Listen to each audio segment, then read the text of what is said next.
ولكم نصف ما ترك أزواجكم إن لم يكن لهن ولد، فإن كان لهن ولد فلكم الربع مما تركن من بعد وصية يوصين بها أو دين، ولهن الربع مما تركتم إن لم يكن لكم ولد، فإن كان لكم ولد فلهن الثمن مما تركتم من بعد وصية توصون بها أو دين.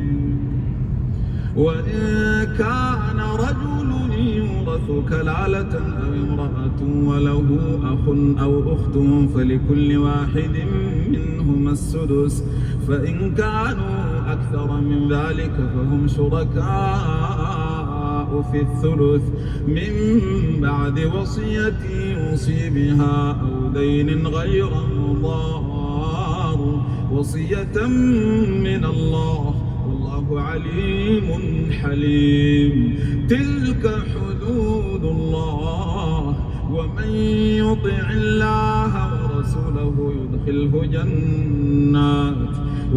جنات تجري من تحتها الأنهار خالدين فيها، وذلك الفوز العظيم.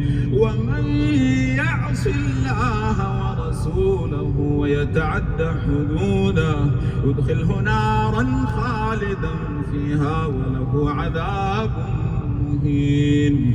واللاتي يأتين الفاحشة من نسائكم فاستشهدوا عليهن 4 منكم، فإن شهدوا فأمسكوهن في البيوت حتى يتوفاهن الموت أو يجعل الله لهن سبيلا. واللذان يأتيانها منكم فآذوهما، فإن تابا وأصلحا فأعرضوا عنهما إن الله كان توابا رحيما. إنما التوبة على الله للذين يعملون السوء بجهالة ثم يتوبون من قريب فأولئك يتوب الله عليهم وكان الله عليما حكيما. وليست التوبة للذين يعملون السيئات حتى إذا حضر أحدهم الموت قال إني تبت الآن، والذين يموتون وهم كفار أولئك أعتدنا لهم عذابا أليما.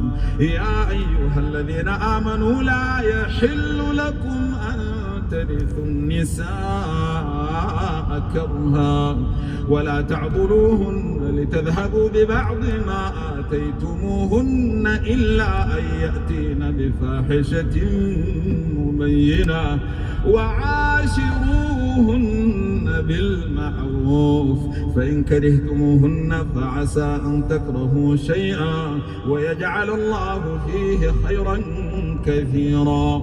وإن أردتم استبدال زوج مكان زوج وآتيتم إحداهن قنطارا فلا تأخذوا منه شيئا أتأخذونه بهتانا وإثما مبينا. وكيف تأخذونه وقد أفضى بعضكم إلى بعض وأخذن منكم ميثاقا غليظا. ولا تنكحوا ما نكح آباؤكم من النساء إلا ما قد سلف إنه كان فاحشة ومقتا وساء سبيلا. حرمت